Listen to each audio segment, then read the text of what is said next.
Hello and welcome to episode 28 of Impacted. And this week we are doing the review of the incredible pay-per-view this past Sunday, Rebellion. It's going to be I tell you now, I am so stoked for this show. I thought it was a great show. I'm excited. We're recording this Monday morning, so it's literally, we've just seen it. So I'm so excited about this show. It's ridiculous. I just want to point out that we are currently we are obviously available via the Total Nonstop Impact Network on YouTube, Spotify, SoundCloud, iTunes, iHeartRadio. The list goes on. Wherever you listen to your favorite podcast, that is where we are. So make sure that you give us a listen. Make sure you give us a like. If you're now, make sure you give us a thumbs up. Let's do it now. You're on the show, you're watching us. Why not give us a thumbs up? That way we get on as many different people's timelines as possible, so we get as many views as possible, which is great. Make sure if you're not already a subscriber to the channel that you subscribe now. Don't forget to hit that bell, give it a little tickle to make sure that you never, ever miss a listen. Now, I am joined today by the one and only Simply Steve. Hello, buddy. You all right? Yep, we're still up. We're still ready to get into this. We're still ready to go. We are. Unfortunately, Joe's not able to join us this week. He is feeling a little bit under the weather. So get well soon, Joe. We'll look forward to seeing you next week. But luckily, Simply Steve, he's pulled an all-nighter. You've pulled an all-nighter, Steve, haven't you? Yep. Watched Rebellion and then stayed up, ready for the review. Wow, mate, you are a machine. You're what I call a wrestling machine. So, fantastic. It's great to have you stay up. You watched a whole lot. I think you joined the team. Didn't you join the boys in the chat for the review as well, for the Total Nonstop Impact review? Yeah, we did, yeah. Mate. Watched them and gave them a listen, and fantastic. Entertaining to say the least. Yeah, fantastic. I'm looking forward to catching up on that later on today. I've watched a little bit of it this morning. I've listened to a little bit this morning. So I'm looking forward to getting to watch the rest of that because I'm a massive fan of the Total Nonstop Impact reviews. I do say this, if you don't get a chance, make sure you check those guys out because they review every single week on every Thursday. Soon as Impact goes off, the review starts. You join them live in the chat. They always do a live review, those guys. Unfortunately, we go live every now and again. Please don't miss that. But I'll tell you one thing we do is when the show goes out on Wednesday, Impacted goes out on Wednesday, we do try and join you guys in the live chat for the premiere. So this week, definitely myself and Steve are in there. I'm going to try and get Joe to join us next for this Wednesday. We love talking to you guys, giving us your thoughts, giving us your opinions on all the things that we're talking about. All we always say is, just remember that everything that we talk about is just our, is our thoughts, it's our opinions on where things are going.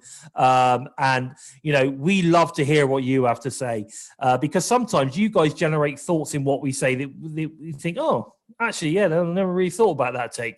I mean, do you get that as well, Steve? Yeah, definitely. Sometimes people come at things from a different angle and you think, actually, yeah, would never have even dreamed of that, but that's a really good take on something. Exactly, and I think it's perfect. I love it, and at the end of the day, we love creating discussion about Impact Wrestling. It is our favorite wrestling brand. I know that quite a few AEW fans were definitely tuning into the pay-per-view.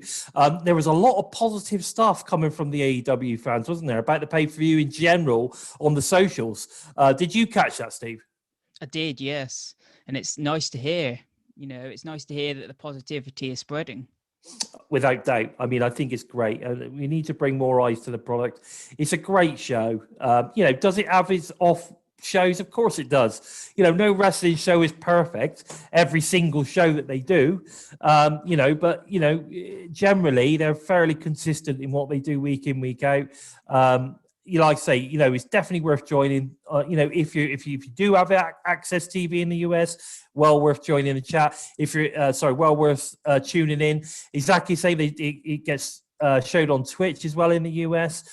So if you are unable to get Access TV, then why not check out the Twitch channel? It's simultaneously shown at the same time. You've got all the different watch-alongs. If you're in the UK, it's available from 3 a.m. on Impact Plus in the UK, so 3 a.m. Friday morning, which is literally like an hour after it starts in the UK, I think, or 2 hours after it starts. It literally, as soon as it finishes, basically, it's available on the Impact Plus app. Now you also got the BTI, which is available on YouTube.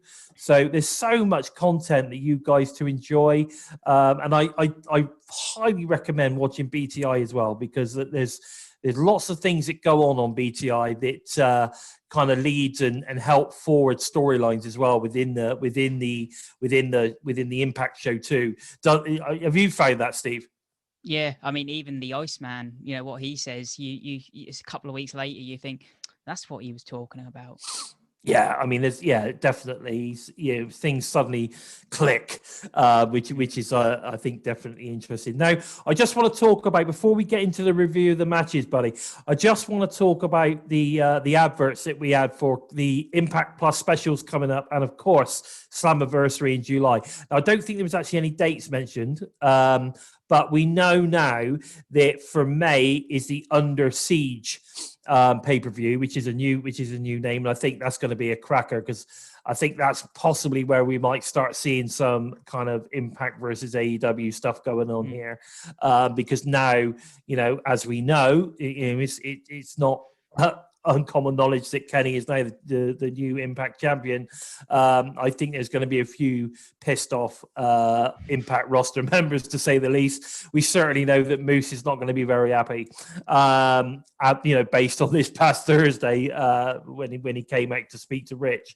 Now, so that's interesting. So we got that one in May. I haven't got the exact date on that. Did they actually release the exact date, or was it just coming in May? No, I think they just announced that it was coming. Okay, good. And then, of course, June, we're going to have Against All Odds. Now, what was interesting on this one was, did you look at the way that this one was designed? It was very similar to Double or Nothing. That, and it looked very sort of old school, kind of like 2011 kind like of. neon-y as well, like the whole sort of kind of like neon style and everything. The old school kind of style. Exactly. Of it. Which again, I mean, I don't know whether they're potentially looking to move out of Nashville, Skyways, to bring fans in again. I mean, is there a possibility Against All Odds might end up in Vegas? Who knows? It could end up at Sam's Town, couldn't it? It's a thought, yeah. I mean, it would be cool. I think it'd be very cool if that happened.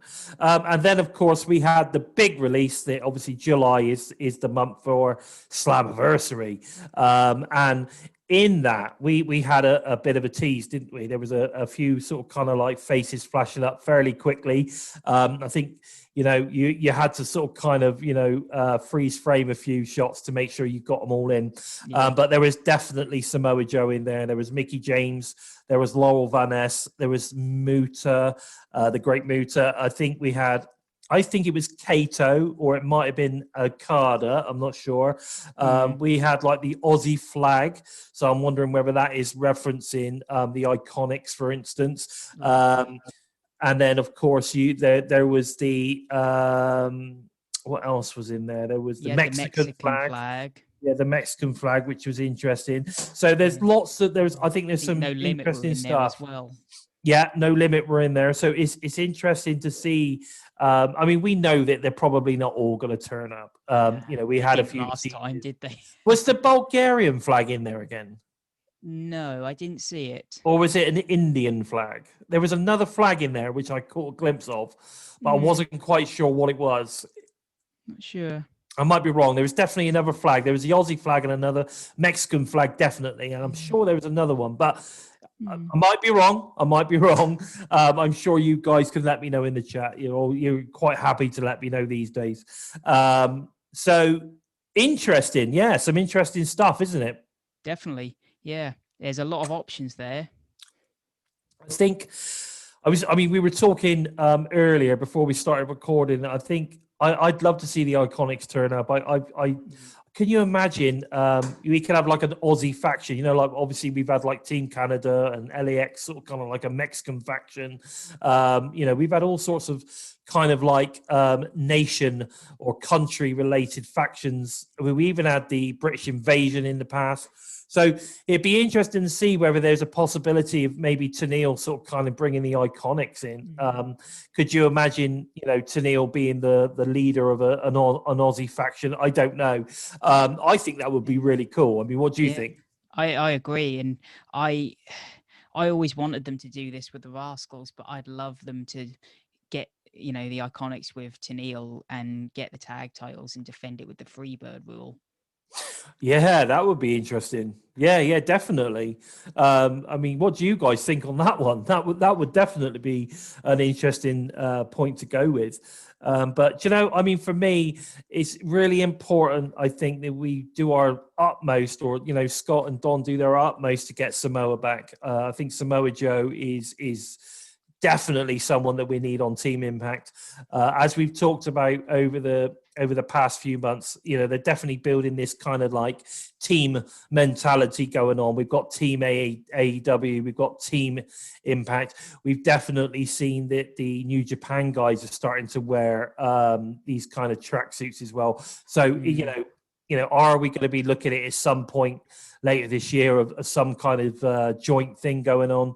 I'd like to see AAA. I've not seen any of the AAA guys wearing tracksuits or anything at the moment. So, but that would be cool. I mean, could you imagine if we have a AAA, AEW, Impact, and New Japan Pro Wrestling joint kind of? It's interesting that we've got this Slammiversary event being advertised, because I think come Slammiversary, if you look at who's like being advertised or like at the top of the mountain as champions, you're going to start to see maybe a picture being formed. Yeah, definitely. I think that, I mean, a lot of people have said, look, that what Impact lack are a few of those real big names at the top of the card. You know, at the moment, when it comes to, you know, anything other than WWE, Kenny Omega is the biggest draw, I would say, currently outside of WWE for pro wrestling. So the fact that he's now top of the tree is going to bring more eyes to the product. There is no doubt about that. It makes sense to do it. As much as I wanted Rich to win, it makes sense. I understand why they're doing it. Okay, totally. You'd have to be a complete idiot to not know why Kenny is now the Impact champion. If you think he's not going to be on Impact moving forward, you're crazy. He's going to be there. Without doubt, he's going to be there.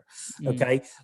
You know, at the end of the day, they're going to tape the next few episodes. He's going to be on probably every single one of them. So, you know, don't get this whole idea in your head that we're not going to see Kenny with the Impact title belt. That's craziness. But what we are going to see is now probably some big story being really built around the fact now that Kenny is the champion, that he's not necessarily a fully signed Impact star. So, you know, you're gonna have some roster guys that are proper pissed at this, you know, and I think Moose is going to be at the top of the list.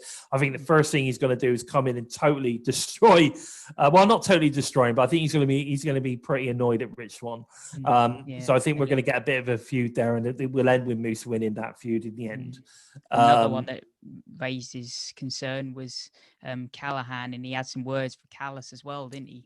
Yeah, he did. So it's going to be interesting. I think Sammy is definitely a guy that we need to look forward. You know, I don't know. I think we got potential. You know, like I've said in previous things, are Eddie and Sammy going to come together with the common goal? You know, and I don't mean like, you know, become best mates. I just mean there's a common goal. Let's work together to you know, make something happen, kind of thing. Because my enemy is my friend. Exactly. You know, that's exactly it. So it's going to be really interesting how this moves forward.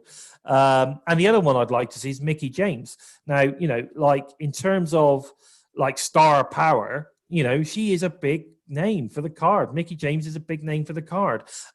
Bringing in Chelsea Green, Laurel Van Ness, as she would be, the hot mess, would be very interesting as well. Now, you know, for me, she's not as big a name as Mickie, but, you know, she's still a big name. I think she's got a lot of respect within the Impact locker room. You know, the fact that Matt has been around as well, he's probably been speaking to her. You know, we'll talk about something he did actually in the match later, which I thought was really cool. Yes. And the team, the commentary team actually like referred to it by name, which was really cool. So, but anyway, so let's get into it, mate. Let's get into it. So the show itself kicked off. I don't want to talk about the countdown to it because I know that a lot of people didn't see that anyway. So, but let's just get straight into the show. So the show itself kicked off with the X Division title match, and they were going in hot. This was a hot match, right? They knew what they were going to get in this match. So you had Josh Alexander, you had Ace Austin versus TJP. So, you know, I mean, I've just written here, great match. You know, that is what I've written down, great match.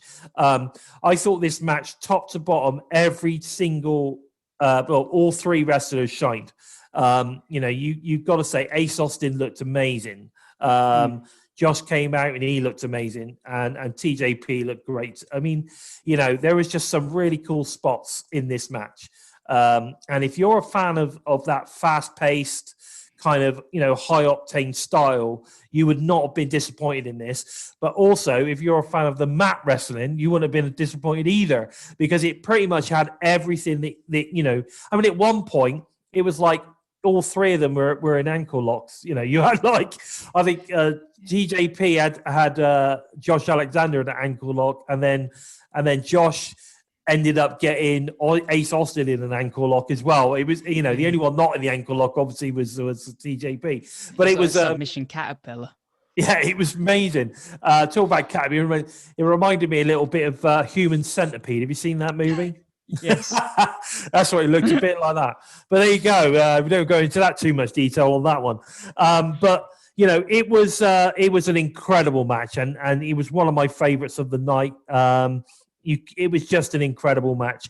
Obviously, we ended up with the new X Division champion in Josh Alexander, which is, you know, for me, an amazing thing. I'm a massive fan of Josh, and I think it's about time he got a singles title run on Impact.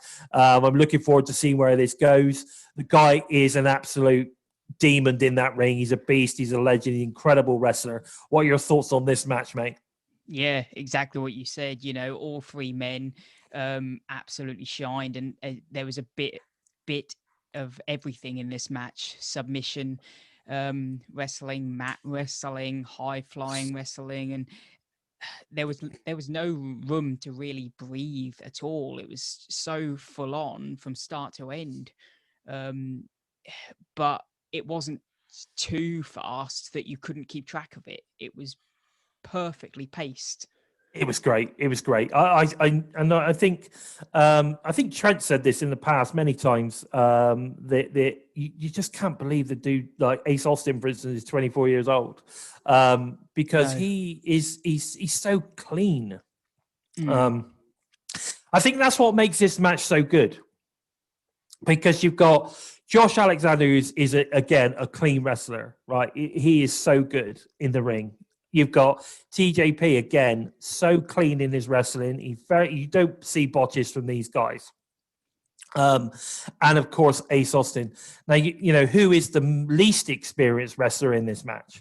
Okay, but he was clean as well. And so I just think it was almost perfect in a sense that how it sort of kind of panned out. Every move worked. It was the perfect match to open with and get, especially new people who are new to Impact. You know, it was the perfect match to get them on board with, because they'd be like, wow, this is a great match to open this pay-per-view with.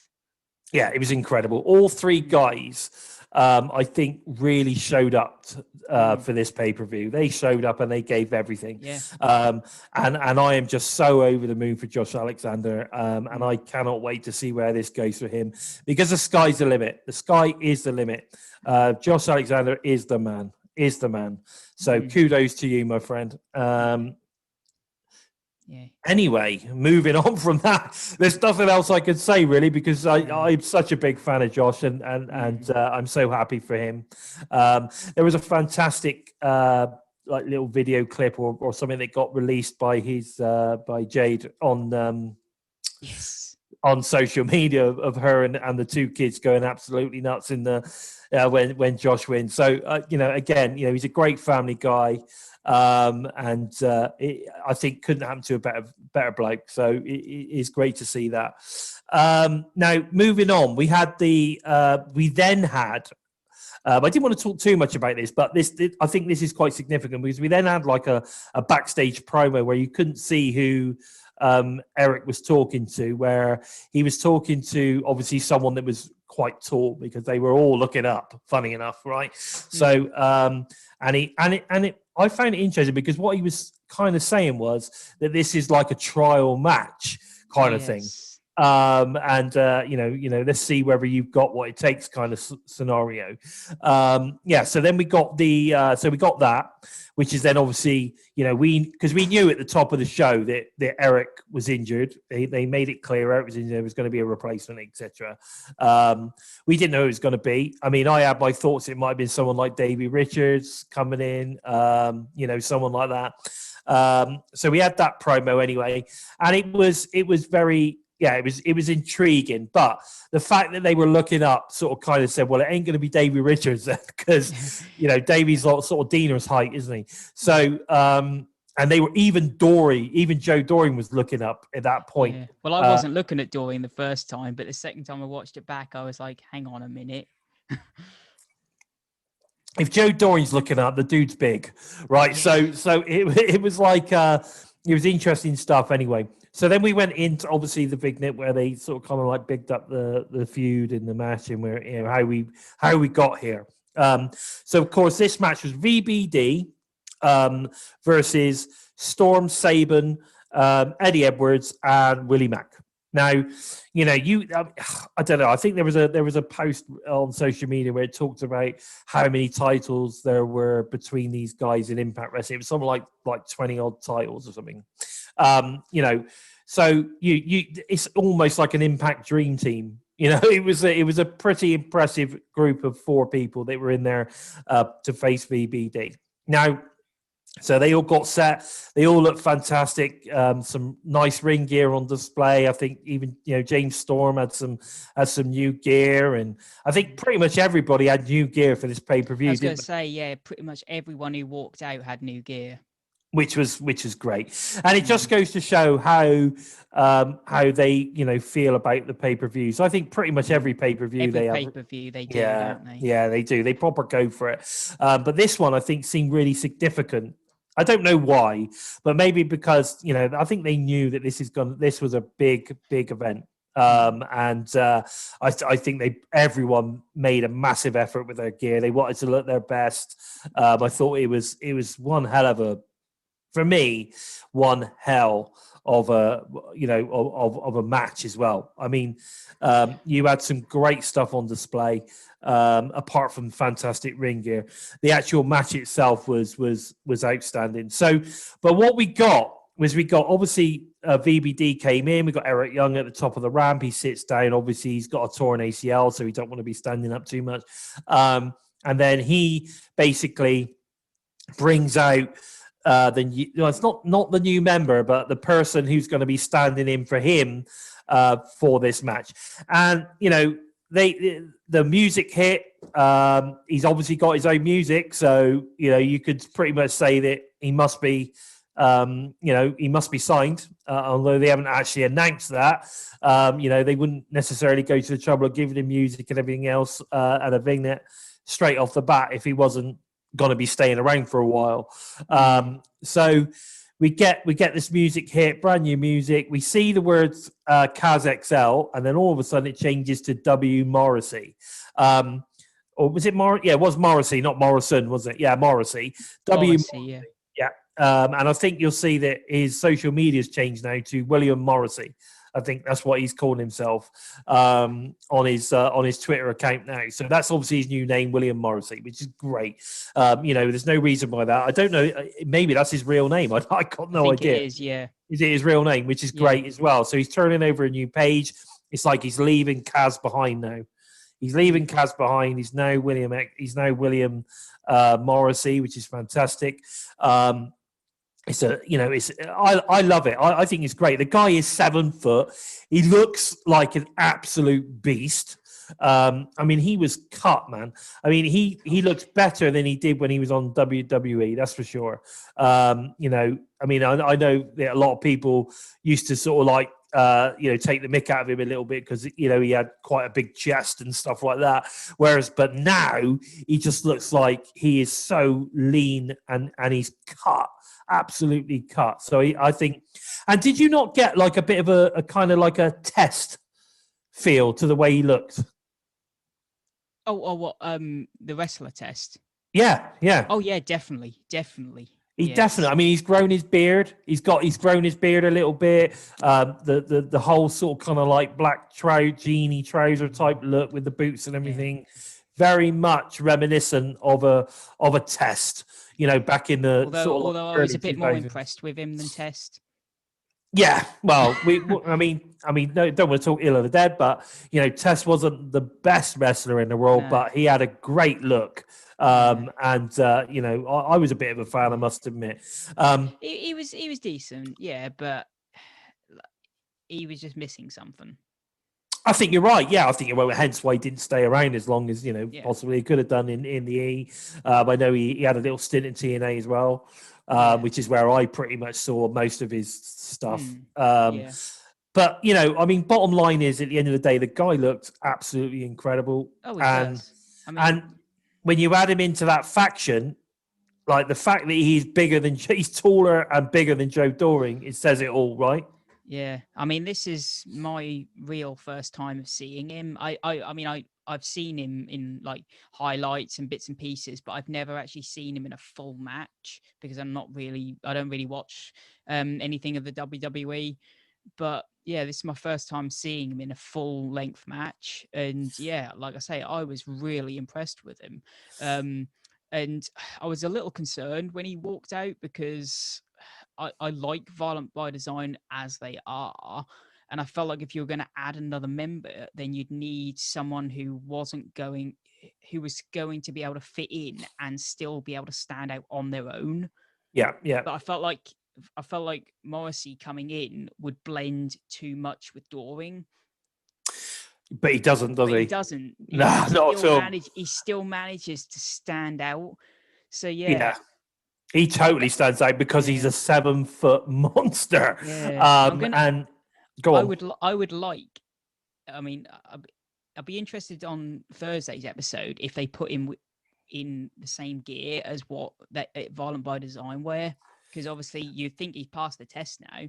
Well, I think what you're going to see is that we'll probably see some sort of vignette, won't we, where he's being cleansed, possibly. I think maybe we'll see something like that on Thursday.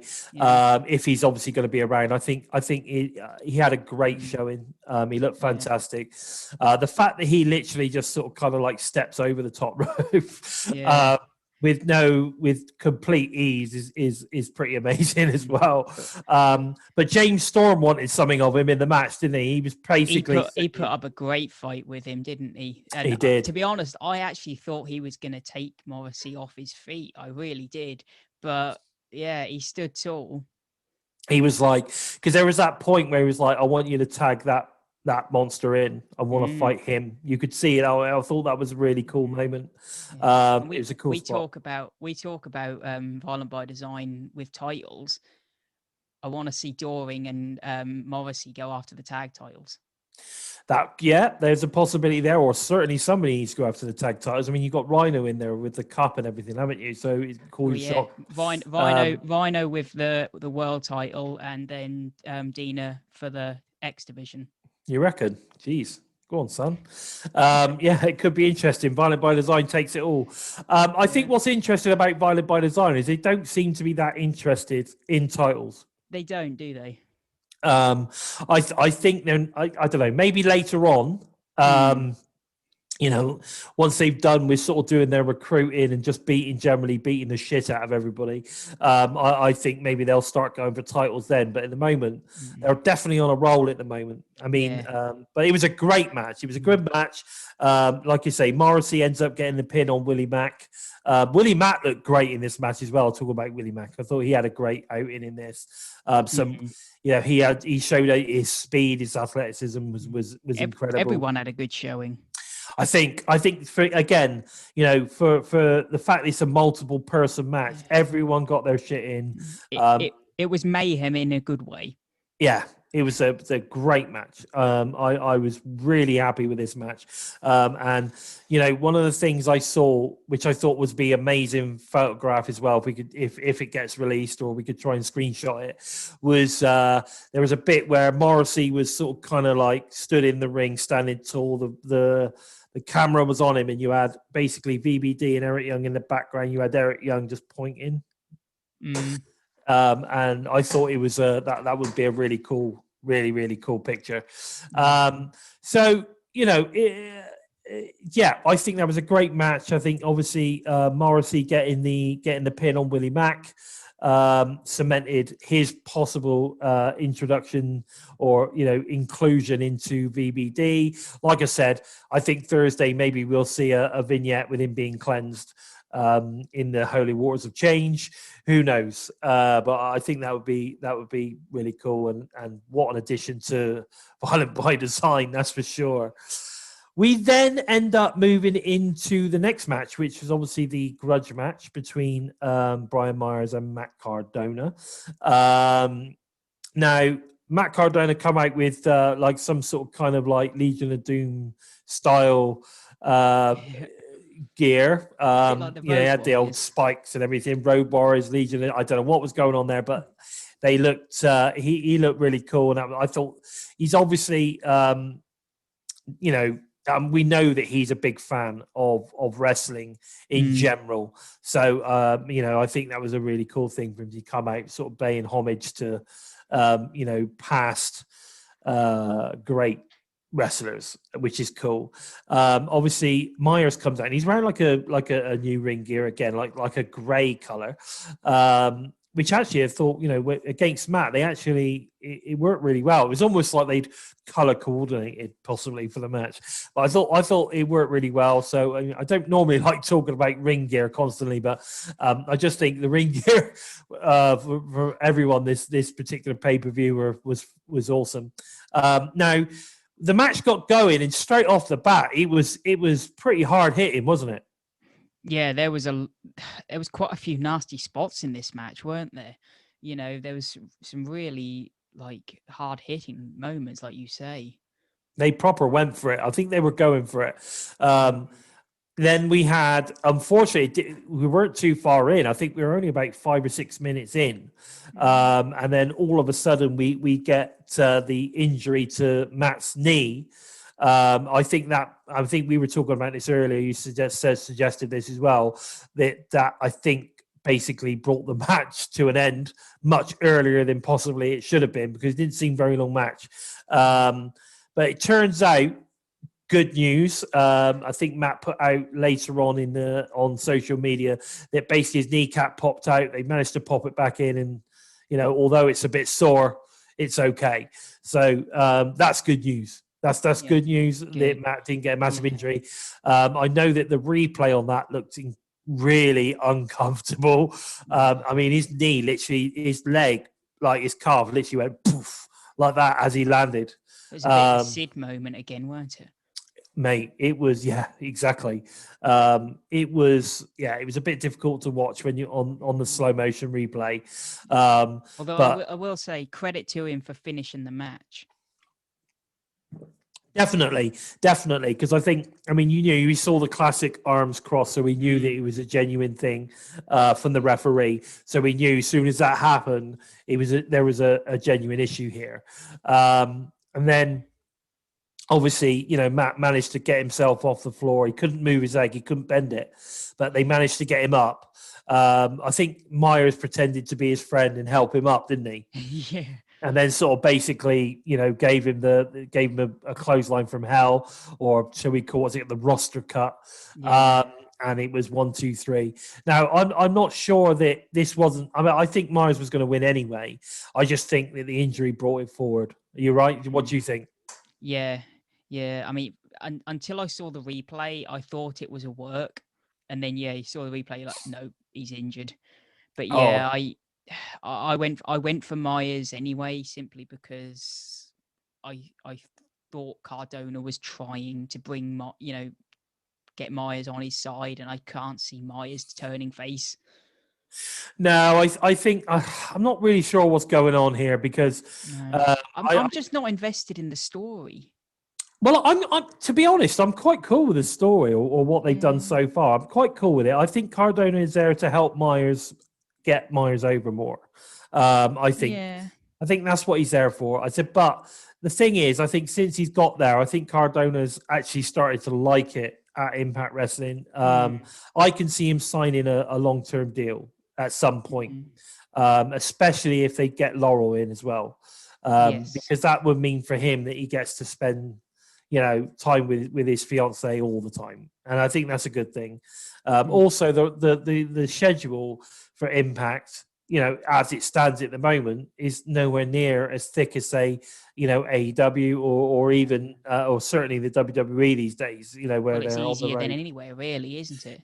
Exactly. If you turn up for 2 or 3 days worth of tapings, a pay-per-view every now and again, every couple of months, it's a nice it's a nice schedule for someone who, has lots of other things that they do. You never know, he might be able to go back to AEW soon.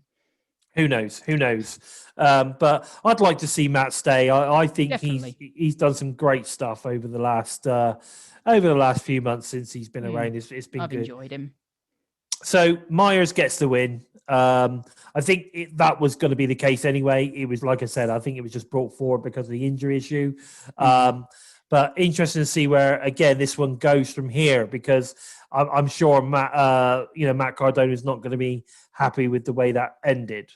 So interesting where this goes. I think we're going to see some stuff in the coming weeks on that one. We then head into the Knockouts Tag Championship. Now, again, Fire and Flavor versus Grace and the incoming Rachel Ellering. I called this one a few weeks back. I was pretty certain that Rachel was going to be Jordan's partner, and I wasn't disappointed. What was interesting on this one, though, is we also speculated a couple of weeks back, would Jazz maybe become some kind of manager? And it seems that she has. It seems that she's now in the corner of Jordan Grace and Rachel Ellering in a sort of kind of managerial role, which is interesting. And they made it clear that she's applied for some sort of kind of managerial license, and they actually said that in the commentary, which I thought was interesting. So they're making it clear that is the role she's taking on. She wasn't just there, to support them. She's now a manager. She's now in a managerial role. So it'd be interesting to see again where that goes. I thought the match was pretty decent. Fire and Flavor again, they're just so good. They give you don't need commentary on this because they commentary as they go. So it was there was some real good stuff in there. But I thought Rachel Ellering looked great. Jordan just looked as fantastic as ever. Jordan again. Jordan's ring gear again. This was awesome as well. It had such a I don't know, obviously some sort of sequency thing going on, but she was sparkling all over the place. But it was incredible. Really, it was a really really good match. I was really happy with this match, and I'm really happy that Rachel Ellering was the one that pinned Kira Hogan to become the new Impact Knockouts champions. What are your thoughts on this match? Yeah, again, you talking about the ring gear. Appreciated that they came out trying to look like a team wearing matching ring gear. That was the first step that they needed to do. Oh yeah, without doubt. Yeah. What do you think of the match, bud? The match, really, really good. The teamwork from Jordan Grace and Jazz was a lot better than I expected. I mean, I don't know if they've got previous history working together at all. Well, I'm not sure. I've got No? to say on that one, I'm not sure. They may have worked together on the Indies at some point, Yeah. possibly. But yeah, Maybe so, worth looking up. Maybe worth looking up. but yeah, they gel together reasonably well. Although Fire and Flavor, their teamwork is flawless now. But yeah, it was a really good match. Bit hot and cold on Ellering personally. I thought her offense was really good. Although I found she moved a bit like robotically when she was walking and kind of trying to prowl around the ring. I think Yeah. she needs to work on that side of her game a little bit. Yeah. Okay. That's interesting, isn't it? Now, I mean, with Rachel, I think she's been a pro now for about, or she's been wrestling now for about 5 years. So she's still quite green. Yeah. I think pairing her with Jordan is an incredible, powerful, because she's strong as well. Rachel, she's a big, strong girl. You can see that. Yeah, so I think the pair of them together that's one serious powerhouse of a team. So I'm looking forward to seeing where this goes. What are your guys' thoughts on this one? Because I know some people don't like the idea of people just coming in and winning titles straight off the bat. I think in this instance it's a little bit different because I don't think there's anything wrong with it. In some circumstances it is like when Alberto Al Patron comes in and just like within seconds destroys somebody and wins the title straight off the bat, like you've never even seen him before. That's a different scenario. But in this, we had a really good match. Yeah, I don't think we really had any other options for tag teams, did we? That's the trouble at this moment in time. And I think putting a title on Jordan Grace, you need, like, Jordan Grace is an incredible talent. I think the fact that they've now put a title on those two as a pair, as a tag team, is interesting for the future of Jordan. Is this maybe the last swan song of her? I don't think so, because in the past, what they tend to do is if a wrestler's on their way out, they don't generally, as long as if they know about it, they don't put titles. I mean, you could tell that with Taya. Taya ended up with one final match with Diana Perazzo, but she wasn't going to win that. There was no. I think she's here till May, isn't she? So they could hold it for like a month and then lose him, couldn't they? Well, possibly, but I think if you know that there's somebody. I mean, May's next week. I don't know. Unless it's the end of May. I think the fact that they put a title on there would suggest that she's staying. I really hope so. I hope so too, because she's incredible, and so strong, so talented, and her promo work and her talking and stuff is now really come on leaps and bounds. So I think we've got one hell of a future with her if she signed again, even if it's just for maybe another year. Us and Jordan, because I know that WWE would ruin her. Yeah, I agree. I don't think she would. Yeah, I don't know. Again, you just don't know, do you? I mean, I didn't think the Rascals would do that well over there. Now all of a sudden they're NXT tag champs. Right. So it's interesting to see. You just don't know. Sometimes it works. The main roster yet? Not yet. Sometimes it works. Sometimes it doesn't. I mean, look at AJ Styles. I mean, he's like amazing, and he's done very well. Thank you very much. In the WWE. So, there are exceptions to the rule. So who knows where that could go. But, I think this was a great match, and we get new champs to take it forward. We've obviously got now more than one tag team, and I think we might see a couple more coming in. I think we may have a couple on the way. Yeah, I think I'd like to see the C Stars get signed. And I think, Killer Kelly, I think she'll come as the singles, but we've still got Killer Kelly or possibly Renee Michelle. They were a good team. They worked really well together. Who knows? But there's still options out there for tag teams. So, and again, Iconics, like we talked about, maybe they'll turn up at Slammiversary. Who knows? And if Chelsea Green come in, then Deonna's been teasing something with her. Exactly, so it would be interesting to see where all these things pan out over the coming weeks and months. So that said, we then move on to what was probably the most brutal match of the night. That is the Sami Callihan versus Trey Miguel last man standing. I literally just put brutal as my. That's my first word. It was just so brutal. I mean, the fact that Trey goes off at 100 miles an hour, doesn't he? And just sort of kind of, goes in with the drop kicks. Like he does quite regularly. That's quite a common thing that he does. He goes in with like 2 or 3 drop kicks straight off the bat because he's so quick. You end up reeling. You're like, oh my God, he's done 2 or 3 drop kicks before you've even blinked. Risk and then on the third one, Sami manages to catch him and just literally throws him over the top rope. And he just lands face first on the floor. Just that basically sets the tone, doesn't it? Yeah. As soon as you see that, you're like, okay, this is going to be brutal. And we had some very interesting spots in there as well. There was some serious bruises appearing on Trey's back as well. Yes. As the match sort of kind of went on, there was one massive bruise on his back that started to really show.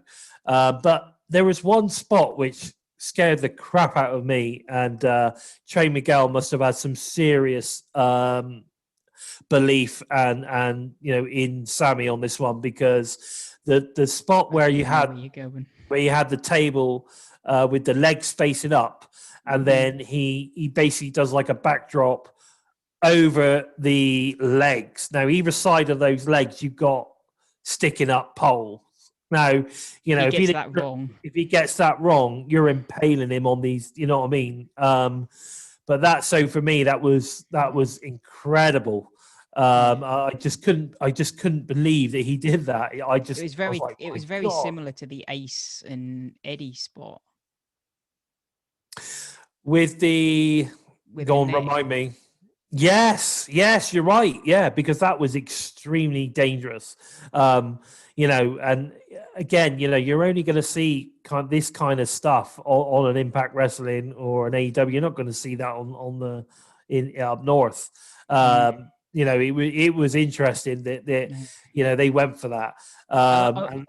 Part of me at times felt that this forgot that it was a last man standing match and thought it was an I Quit match. Almost, yeah. There was a lot of counts, though. There was a lot of counts in there, and I don't know. It's almost like Sami knew Trey was going to get up. I mean, he had some serious passion. He had some serious passion going on.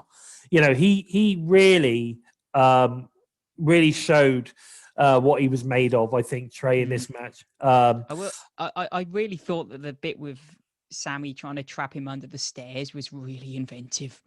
It was different, wasn't it? Yeah. I think they clearly really thought about the different spots that they were going to do. I think you're right. It was a smug look on his face as well when he was sort of kind of stood on top of it. Yeah, I've got you. Didn't think about the under the ring. I was like, that's a clever way of doing it, because I genuinely thought I wasn't thinking about that either. And then when he popped out from the ring, I thought that was very good. Yeah, very cool. But of course and interestingly enough, I was expecting a Sami win on this one because, but Trey Miguel gets the win, and Sami was out, mate. He was out for the 10. Trey gets up, but by God, this was a match. It was brutal. If you want to watch a brutal TV match or a pay-per-view, this is it. This is the one you want to watch. Incredible match. Like I said, Trey gets the win. He's clearly proved he's got the passion to beat Sami Callihan in a last man standing match. Amazing. We then move on to the tag title match between Finjuice versus the Good Brothers. Now, this is a difficult one for me because I think it was a decent match. I think that there were some good spots in it. I think Finjuice looked really good in this match. I think the Good Brothers were okay. They weren't quite as good as I thought they were going to be. But I think it was a good, solid match, and I think it was a shock to everybody that Finjuice actually ended up winning. Yeah, I'm not gonna lie. I had an issue with this match right from the entrances. Okay, go on, go explain. Well, going back like 3 weeks ago, we had storylines with the Good Brothers pretty much squashing the Decay to get themselves more serious for this match. Yep. And then the Good Brothers come out, and Doc Gallows is kind of being his old goofy self. Yeah, And yeah. even throughout the match, where's this seriousness that we've been building up? Yeah, where is this? Yeah, no, I get that. Yeah, no, I see what you're saying. I mean, he had the goofy hat on and the Yeah. earrings and everything else. Yeah, I You suppose. know, where's this past seriousness we used to squash the Decay? Yeah, exactly. No, you're right. No, you are right there, bro. I never really, I didn't think about that, but now you mention it, you're right. But I tell you what, for me, do you know who really stood out in this match? Juice Robinson. Yes. I thought Juice was outstanding in this match. In the first match, I didn't think he stood out at all. I thought David Finlay was strong, but in this match, Juice proper stood out as being an absolute legend. There, Yeah. he was really good in this match. I really hope they stick around, for the tapings and we get to see them a bit more. Yeah, I think for sure. I think that's going to happen. I mean, obviously, we've got some sort of story that's going to have to be built here because, they can't keep those titles. Somewhere along the line, they're going to have to, some team is going to have to step up and take them on. Even if we see him defend them in New Japan, like they said on commentary. Well, I got a funny feeling that's going to be the plan, isn't it? They were making it quite clear that it was the cool thing about them holding the titles was that they could defend it in other promotions as well as Impact. Yeah. And that again, kind of, I guess it's promoting the Impact brand and giving it that sense of sort of kind of like, it's giving it that legitimacy, as well. So it's interesting. It's going to be interesting to see where this one goes. I don't know because I honestly thought the Good Bros were going to get it back. So yeah, you got me on this one. I'm very definitely looking forward to it. Are we going to see another tag team debut? Maybe. Is there an option for that? Well, apparently, because we're speaking with Front Row Bill the other night. He was talking to the Good Brothers, and he said that they were talking up Ace and Fulton a lot as a tag team that they're hoping to get into the scene again. So that could be why Ace lost. Oh, okay. Yes, because we have actually, I mean, we've seen Ace and Fulton now sort of kind of match up their ring gear and stuff, haven't we? So, yeah, maybe that is where they're going with it. And of course, I think they're heading with Ace to, he's got to be a triple crown, hasn't he? So in sense that, he has got the X Division title, would be good to see him as tag champ. And then maybe the world title comes after that. Interesting, definitely. I'm not sure he's going to be the youngest ever tag champ, but you never know. World champ, but you never know. I think it might have sailed a little by then. Yeah, I think so. I think by the time it gets to him becoming world champ, he's going to be sort of 25, 26 maybe. But what I do like about Ace is he's so professional. He's so good at what he does. I'm looking forward to seeing him build his legacy in Impact Wrestling. So definitely that's interesting. Maybe that is where they're going with it. Maybe we're going to see Ace and Fulton going for the tag titles now. And there's another thing as well. The Good Brothers have now lost their rematch. So do they go to the bottom of the pile? Of course they do. That's it. They're done, mate. They're done. You can't just suddenly bring them. You can't just, that's 2 losses, mate. Yeah. They're clearly better. So yeah, you go back to the bottom of the pile, boys. Unfortunately, you're just going to have to go and hang out with your belt collector, aren't you? And be very jealous of his belts. Now I'm going to come back to that in a bit, actually, because I think there is something at the end that I want to bring up involving the Good Brothers. Now, I think it's interesting moving forward, like you said, who's going to be the next up and coming? Maybe it is going to be Ace and Fulton. But don't forget, we still got James Storm and Chris Sabin in there. There's still a possibility. Maybe we could see a return from Alex Shelley, so we get the machine guns back together again. Who knows? Still, I'd like Triple XL to be built up again. Again, Triple XL. There's a few out there. There's a few out there. There's a chance you could have Shearer and Rohit be. There you go. There's another potential one there. I mean, we didn't see Shearer and Rohit tonight, so there is a potential for that as well. Okay, so moving on. We know that Finjuice obviously retains the title, so interesting to see where that goes. So we then move on to what for me was a surprise match of the night, because I wasn't expecting this one to be great. I am a massive fan of Deanna, and I think potentially she could make any wrestler look fantastic. However, this match was really good. So we had Deanna defending her title against Tennille Dashwood. I think we saw a very different Tennille Dashwood tonight. She came out. She had a serious look on her face. There was none of this loads of photographs and all that kind of stuff. She looked more serious today, I think. And I like that. That's what I want to see. I want to see this more serious side to her, definitely. So, but we had a good match, didn't we? It was a really good match, in fact. We had some really good combination moves coming from both Deanna and Tennille. Really, really good match. What are your thoughts on this match, Steve? Yeah, like you say, this was. I was expecting a decent match, because Tennille can have a decent match here and there, but this far exceeded any expectation I had, because I thought it was going to be, Deanna putting kind of the kitchen sink to Tennille, with Tennille getting the odd hope spot in, but Tennille knew she was in a championship match and she bought it. And to be honest, barring Kimberly's interference, she'd have had the match won.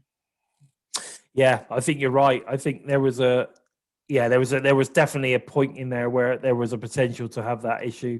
I mean, Kimberly come out with Tennille, which, I mean, we haven't seen Kimberly for a little while. I know she ended up with having a tag match with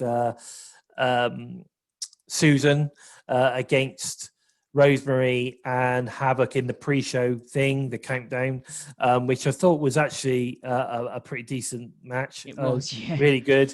And interestingly enough, talking about that, Havoc and Rosemary have very similar gear on. They had like the white piping on the black gear. So I'm not sure how I think about that. Are we seeing Rosemary and Havoc moving forward? I think we could be. I think that's a tag team. I don't know. Like, we've just seen Havoc come out of a tag team to go back into a one. Yeah, possibly. But I mean, we've got this Undead Realm stuff going on, haven't we? And she is part of that. So has Rosemary recruited Havoc or, into that side of things? And if you think about it, Havoc, Rosemary versus Jordan and Rachel Ellering. There is a possibility there to be a really good. That would be a good feud, definitely. I just thought it was finally a chance where we could have had a Havoc single run and a Rosemary single run. Yeah, there is a potential there, definitely. But who knows? Now, like I said, it was a great match. We end up with the Deanna retaining the title, which I think we were all expecting. And Deanna really is proving to be the knockout of the next real badass knockout. It's the knockout to beat, shall we say. Absolutely superb. Tennille had a really good showing. Fair play to her. It was a good match. I think these guys have obviously wrestled previously. We know this, so they knew each other quite well. So it laid down to be potentially a really good match. So that was good. But of course, obviously Deanna gets the pin, and what do we then see? The return. Let's get wild. We got the return of the wild one. So Taylor Wilde comes to the ring, wearing their sort of kind of like Sailor Jerry stuff. I thought she looked amazing. She's clearly been proper working out. She looked great. She has, yeah. She's definitely put some muscle on since she was last in Impact, because Yeah, she and she was just as fast and athletic as she's always been. always, yes. Always. So Yeah. I am so happy to see Taylor Yeah. back, and clearly she's shown her intentions. She's going for the knockouts title. She's going for Deanna. I think it puts Impact in. I don't know if it puts him in a bit of a sticky situation though. Why? Well, we always talk about people coming straight into the company and going straight for the title. And Yeah, but you're talking. And this is basically what Taylor's doing. But then if she loses, then you've kind of brought her back for nothing. I guess, but it doesn't necessarily. They might have put her into the title picture, but Tennille, when she came back, said that she was after the title, and she didn't get a title shot for months. It doesn't necessarily mean just because she's come out saying that she's going for that title that she's going to be, fighting for it straight off the bat. True, but there's no one else in the title picture right now. No. But I'm not saying she's not. I guess what I'm trying to say to you at this moment is that it doesn't necessarily mean that we're going to see. Maybe that's the Slammiversary main event. Taylor. Taylor Wilde versus Gianna Perazzo. Maybe that's where we're going to go with that over the next sort of 2 or 3 months. That's where we're going to go with it. I think that would be great. Taylor looked incredible. She looked just as good, if not better, than she did when she was previously with TNA. I'm very excited to see where this goes. As I've said, as we all know, I am a big fan of Taylor Wilde, so I'm over the moon to see her back, and I think it was a great way to introduce her as well. So, and a nice, was it a surprise? Probably not, because we knew she was going to be around. Yes. But I think it was a great way to bring her back, definitely. So yeah, superb. We then obviously move on to the main event of the evening, the historic main event, which is Rich Swann versus Kenny Omega for the title versus title match. Winner takes all. We knew that it was going to be to the finish. There wasn't, couldn't be any DQ. There was no shenanigans going on. This was going to be, match to the finish. We saw Tony Khan ringside, which again was interesting. And we spoke about this earlier, didn't we, Steve? That you had Tony Khan, you had Jerry Lynn, you had Kevin Sullivan was there. I think there was somebody else, but I can't remember who it was off the bat. Was Shivani out there? Yes, Tony Schiavone. That's who it was. That was the other one. So they're ringside, and they are, they basically there was one particular point where the camera goes to them, and Tony is basically mouthing, "Great match." Like you could tell he's marking out. He's loving life at this moment. He's watching history being made. He's watching an amazing pro wrestling match. He's excited, and I really like that. I thought that was I think that was really cool to see. Like I said, I don't think that was planned. It just he was marking out, and they videoed it, and then they filmed him doing it, which I thought was great. This match itself, I thought was really good. I thought it was a strong match. I thought everyone got their work in. I thought Rich Swann was selling like an absolute beast. I think you mentioned that earlier as well. Yes.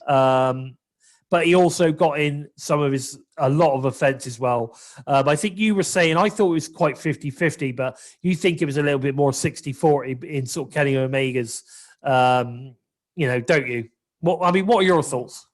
Well, yeah, the first time I saw it, I thought, it was a very, very good match. And I mean, I still think it's a fantastic match.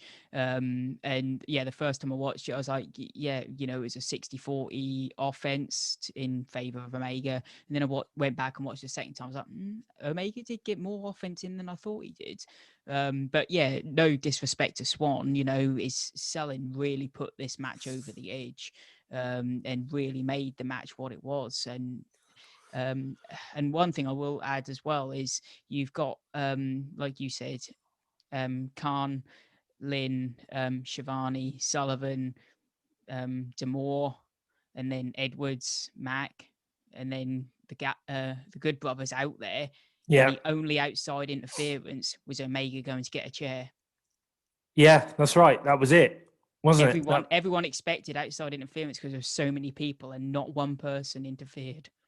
Yeah, and I think that was the thing that sort of possibly shocked everybody as well, because like you say, everyone was expecting something to happen, but it was in the end it was a clean win. They promised it and they delivered. Promised it and they got it. I think we were talking about the V triggers. I mean, there was 4 V triggers at the end of the match to basically end up leading to the one wing angel for Kenny to get the pin in the end and become the new unified champion, Impact, TNA, and obviously continue as AEW, and obviously AAA as well. They did allude to that, but he didn't have the title with him, but they did allude to the fact that he's also AAA champion. He's definitely a belt collector, that's for sure. Now, but we did say that Rich took possibly 8 or 9 V triggers during the match. I counted 8 in total. Wow. Incredible. And that's what we're talking about. He sold them as well. Proper. He did. Yeah. I mean, I reckon at least twice he was probably out on his feet. Yeah.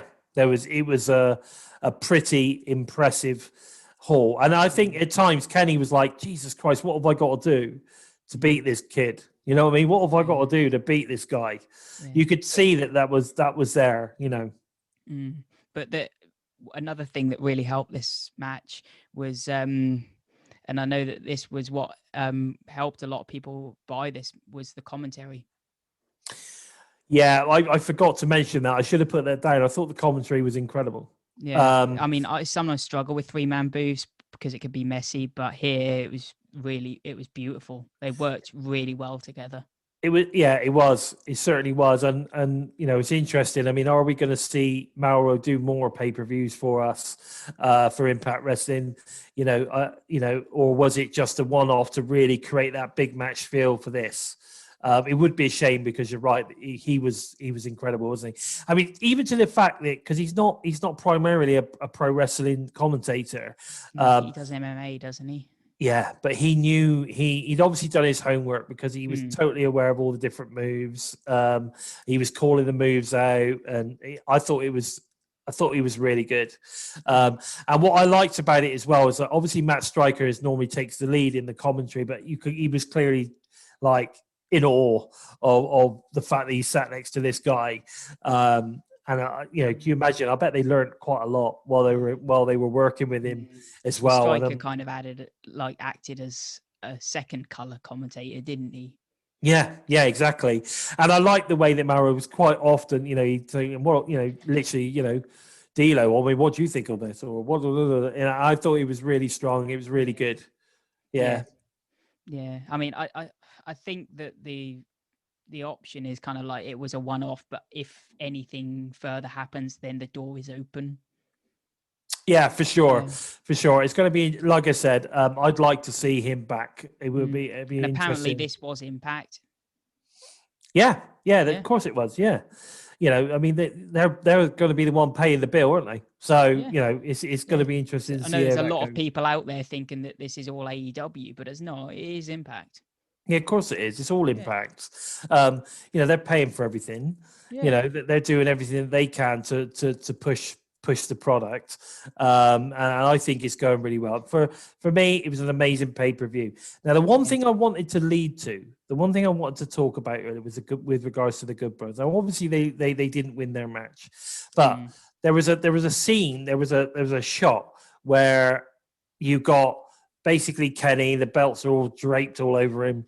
The proper belt collector. You had, Khan coming in the ring, and you had Don Callis was sort of kind of like proud as a peacock, happy as Larry. But I didn't see that same enthusiasm from the Good Brothers. Certainly Doc Gallows was like, whatever, kind of that, you know what I mean? So I'm wondering now, is there a possibility that there could be a little bit of dissent in here? A bit of jealousy now. Well, there's been a bit of dissent for the last couple of weeks since they lost the belts. So very possibly, but it depends where the Good Brothers would go, because they haven't exactly been on Impact's side, have they? No, but then, maybe this is where the turn They then starts go back to Japan, win it back, and bring it back for us. Maybe. I don't know. It's going to be interesting, isn't it? It's going to be interesting. All I know is that they didn't look as happy as everybody else. Whether that was by design, I don't know. Or whether it was just, they just, I don't know, they just genuinely weren't into it or what, I don't know. But they didn't seem as kind of into it as everybody else. So yeah, there we go. Unfortunately, it was an incredible match. I think both guys had an incredible showing. Rich, like you said, sold like an absolute demon. One hell of a match. Nobody goes away from this embarrassed or anything like that. It was an amazing match.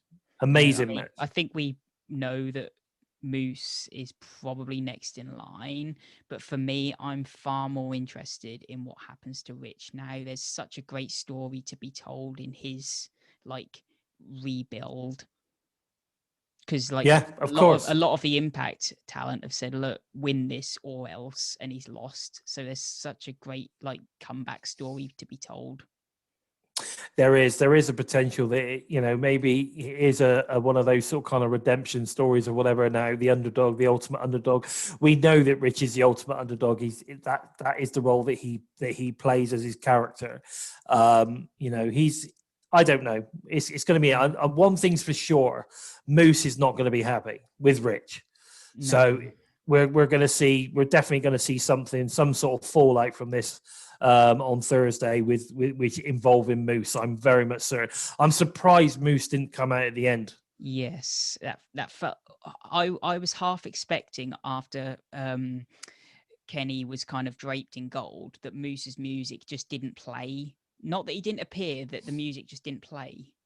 Yeah, they could have just played the music and Moose not appear, just play his music, and that would have been interesting, definitely. So it's really exciting how this is going to go. I think that at the end of the day, Team Impact are now going to start to come together, and we're going to see some interesting stuff at the tapings moving forward. But there you go. That has been our Rebellion review. Don't forget to leave us your thoughts, your comments below. Give us a good like. In fact, if you can, give us a thumbs up now. That'd be fantastic.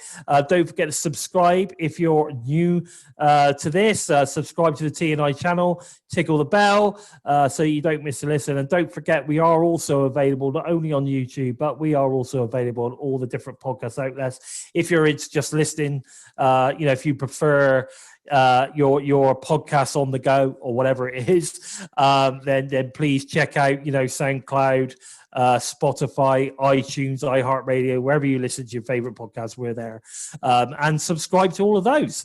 Fantastic. Where can we find you on the social, Steve? You can find me over on Twitter, where I post everything Impact Wrestling related, at SimplySteve311. Okay, fantastic. And if you're interested in following the Bison, you can find me at Lord Bison 45 on Twitter, which is pretty much where I do all my wrestling stuff. I tend to stay away from everything else. But please give us a follow. And like I said, leave us your comments below. Don't forget to give us a thumbs up so everybody gets to see this show.